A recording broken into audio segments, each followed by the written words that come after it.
We carry on here then reading in Mark 12, reading just 41 to 44. Verse 41. The court of the Gentiles was the large outer area around the temple, and like its name suggests, it gave free access to everyone, Jew and Gentile alike. If you went from there further into the temple, you first entered the court of the women. It wasn't that it was just for women, but that this court was as far as women were allowed to go. Only men could go further in than that, and only priests could go all the way in. Just inside the court of the women was the place where people made their offerings, most obviously their annual temple tax, and any free will offerings. There were 13 receptacles for the coins, all shaped like trumpets, well, shofars, and Jesus was standing near them. You have to remember that the temple wasn't British. If it had been, then giving your money to the temple would have been much more discreet, more private. The coffers would have had lids with little slits in the lid, so you put your money through the slit. But there it was a very public affair. Anyone standing there could see who put money in and often have a pretty good idea of how much this other people had put in. Some rich people would even make something of a display of showing just what a large sum they'd put in. Jesus watched this. Verse 42. Then a poor widow approached to make her offering. Think of this widow as a single mum living on benefits, and then severely reduce how much income that imagines her as having. Most of the people would have put in silver coins or possibly even gold, but this woman put in 2 tiny copper coins. Some of you might just remember when we had farthings with a little wren on the reverse. I used to have a half farthing in my coin collection, a mite, and that's the name that the old authorized version uses for the coins that she put in. 2 mites, 2 of the almost inconceivably small coins. Verse 43.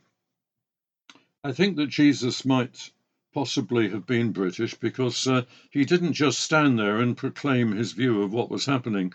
Instead, he gathered his disciples around him to one side and told them quietly what he'd seen.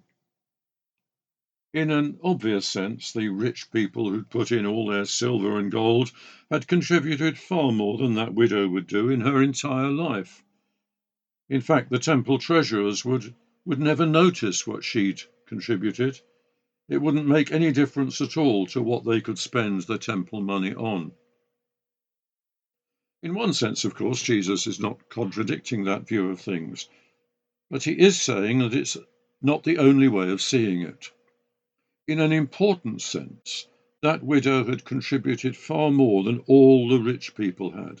Those rich people, once they'd made their offerings, still had plenty of money left with which to live comfortably. Their offerings, in fact, cost them very little.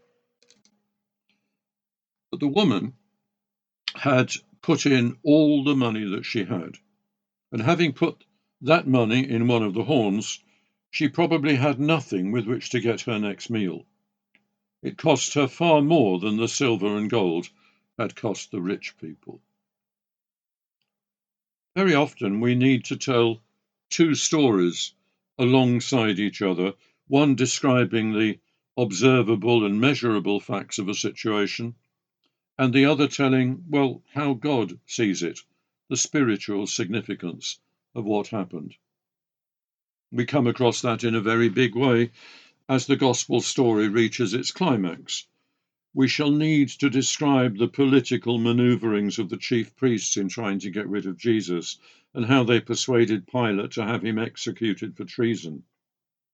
But alongside that, we need to describe the same events as a grand contest between God and the devil, in which, despite appearances, the Lord won a total victory.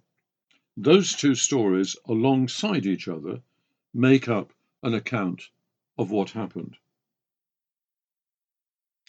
I want to look back over some of the encounters in the temple court. Let's go back first to think of the Sadducees. We have to account for why the Sadducees accepted only the 5 books of Moses as scripture. One good theory is that the Sadducees were a ruling party, aristocrats who expected to be in positions of power, and you wouldn't expect them to have any liking for the Old Testament prophetic books because they were always criticizing the people in power. For Sadducees to accept the prophetic works as scripture would be for them to shoot themselves in the foot. Well, that argument applies to the former prophets, which is what the Jews use as the overall title for the history books in the Old Testament, because those history books are giving prophetic judgments on good kings and bad kings, mostly bad, sadly. It also applies to the latter prophets, the books that are called after individual prophets, because those in power so frequently got it in the neck from those prophets. I think it's a good theory and probably right, but I've got another one to lay alongside it. I think it's just as simple, but it's more general. It applies to many more people than just the Sadducees. And this too depends on seeing 2 strands of material in the Old Testament. There is first the Torah, the 5 books of Moses. You could describe this as the priestly strand. These books contain the rules and regulations which the priests needed to keep everyone doing the right thing. These books also tell of events which are safely locked away in the distant past. And out of these events, there emerges this deposit of holy rules and regulations laid down for all time. Then there are the prophetic books. Both the former prophets and the latter prophets, they form the other strand. These books depend for their intelligibility on some assumptions. One, that God acts through events in the real world, raising up those of whom he approves and putting down those to whom he is opposed. And 2, that God appoints men and occasionally women to act as his spokesman, to give the people of their day a living access to how God sees them and their affairs. If you're going to use the commandments in the Torah, you need to believe that God once spoke to Moses and set up a religion on the basis of what emerged from those encounters. If you're going to take the prophetic book seriously, then you need to believe that God has continued to speak to people into many generations beyond Moses. And you're most likely to believe that if you've had some sort of experience yourself of God speaking today, either directly to you or speaking to someone else in such a way that the reality of that word hits you. The Torah then has a God whose main interaction with people is safely locked in the past. The prophetic books, by contrast, have a God who threatens to break out of the scriptures and to continue to speak to his people today. Imagine then you're a leader of the religion which is based on those documents. As a leader, you need to see that everything fits properly into place in your religion. So you'll like the rules and regulation bit.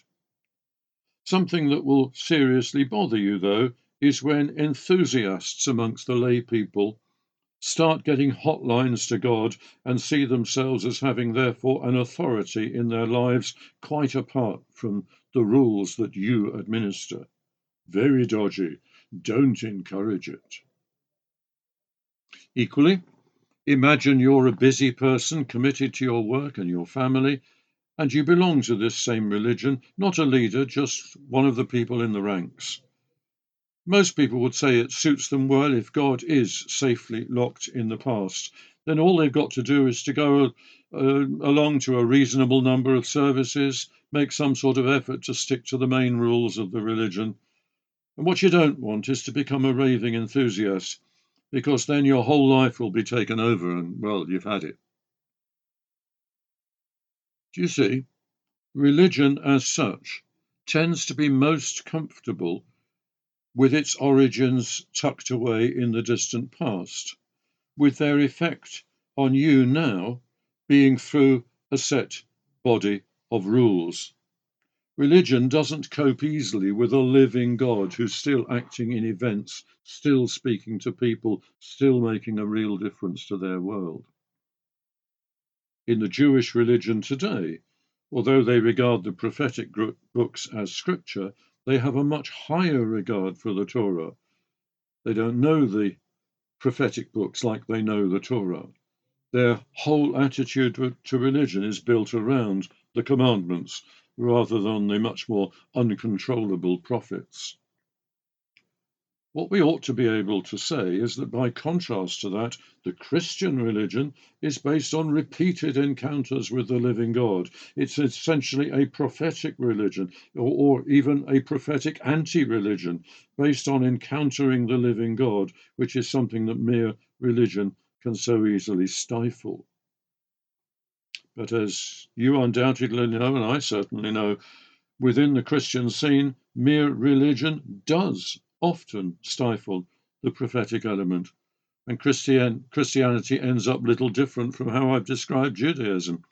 Jesus takes the place of Moses, still from our viewpoint, safely locked away in the distant past, and our part is to try to put his teachings into practice. Thank God for those waves of renewal and revival which have swept across the church through this last centuries, particularly this last century, bringing the living element to life again. You know, the Pentecostal revival, the charismatic renewal, the restoration movement. These have been wonderful. You can easily see how this applies to the Sadducees, in that they were the upholders of the established religion, didn't want their boat to be rocked by enthusiasts. But what's it got to do with the bit that we've been reading in this study? Back to verses 35 to 37. Jesus is able to tease the scribes about their own conclusions about Messiah. The conclusion is that Messiah is by his very nature transcends time. In human terms, he has historical roots in David, but in godly terms, he was there with God from before the foundation of the world. In other words, if you want a religion which has neatly tied up roots in the distant past and only rules and regulations emerging from that past, then forget Jesus. He's not for you. And then come forward to verse 41 onwards. If you're running a real live religion, you need money. You've somehow got to persuade the people to part with enough of their money to allow the religious machinery to run. When religious people count money, they count the same way as other people do. They need 100,000 for some building work. That's 100 lots of 1,000, just like it is for anyone else. So when they become aware of what people are giving, they have a keen eye on quantity. In this incident, Jesus is stepping outside of religion and giving a prophetic, living God verdict on this woman. He's claiming that ultimately the prophetic viewpoint is more valid than the religious one. So, things aren't always what they seem. It would be nice if being religious was the same as being godly, but it isn't. There are too many examples of religious leaders using their position as an ego trip, using their power over people, sometimes sexual power, sometimes brutally controlling. My mind goes back to a particular individual who could be seen at one time on a Sunday morning in a church not far away from here, doing all the right things, yet his life was hung up in a bad way that was hitting his family in a way that hurt. Things are not always what they seem. It's easy to see religion, it's fairly easy to follow religion, but what counts is your encounter with the living God. Religion ought really to lead you straight into that, but you know that it doesn't. You know that it often gets in the way. If you're prepared to handle that oddity of religion, to see past the surface appearances and to have an agenda of your own of getting through to the living God, then you can use religion. And religion will then never be able to trap you and hold you prisoner. But it takes a bit of effort to do that. You can't rely on it happening automatically. So God bless you as you try.